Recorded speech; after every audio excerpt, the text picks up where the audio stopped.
Tony Slattery, a British entertainer, is possessed of a great deal of admiration and curiosity from a great number of individuals.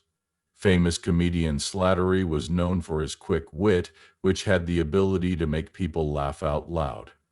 However, he had a world of suffering and determination that lay underneath his fame. There was a man who was fighting demons that were attempting to conceal the fact that he was extremely intelligent behind the laughs. His climb to stardom was incredibly rapid, but it is his open problems with addiction and mental illness that have left an indelible stamp not only on his work, but also on the hearts of the general people. Prepare to be enthralled by the tale of a man whose life was just as colorful and surprising as his comedic performances. In addition to his work as an actor and comedian, Tony Slattery is well known. On November 9, 1959, he was born in Stonebridge, which is located in London. Within a family that was of the Catholic working class, he was the fifth child. One of the most significant occurrences in his early life was the unexpected passing of his older brother while he was only 16 years old. This terrible event had a significant influence on him, and it played a role in shaping many of his later struggles and artistic expressions. After achieving a high level of success in his academic pursuits, Slattery was granted a scholarship to attend Trinity Hall in Cambridge to study modern and medieval languages.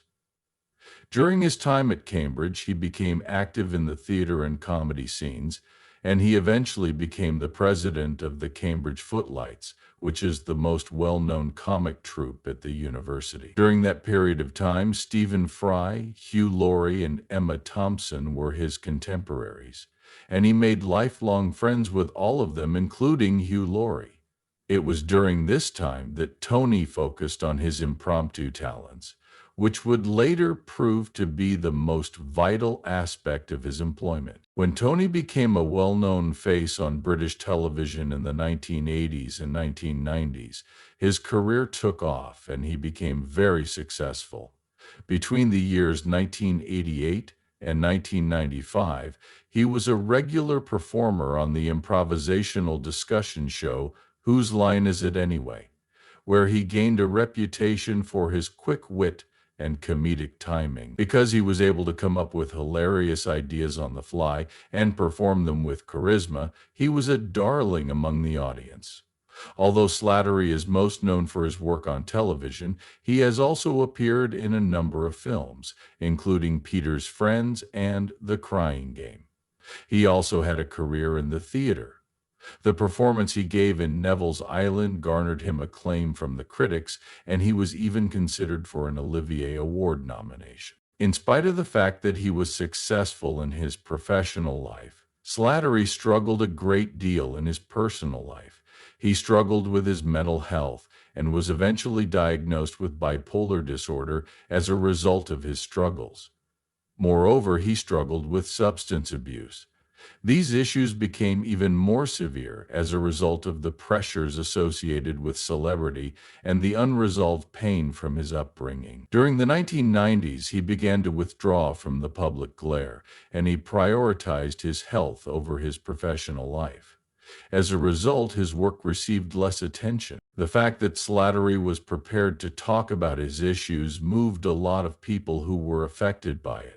Over the course of the year 2020, he participated in the BBC Horizon program titled What's the Matter with Tony Slattery?, during which he candidly discussed his difficulties with mental illness and addiction, as well as the impact that his personal life had had on him. Those who watched the program praised its straightforwardness and the way it demonstrated how challenging it is to live with bipolar disorder.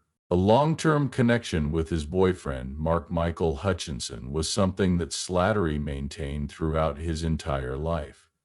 Whenever Tony was going through the most difficult periods, Mark was there for him.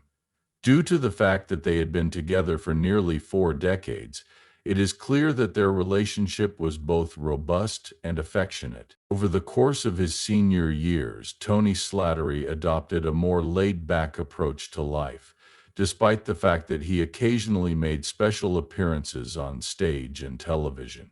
He devoted a significant amount of his time to advocating for more attention to issues pertaining to mental health, and utilized his personal experiences to educate and motivate others. There was a heart attack that took Tony Slattery's life on January 14, 2025, when he was 65 years old.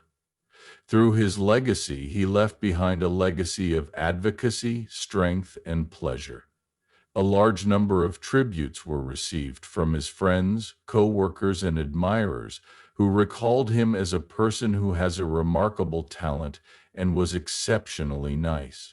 His effect will continue to be felt for a long time to come because people continue to talk about how he revolutionized the world of comedy and brought attention to issues related to mental health.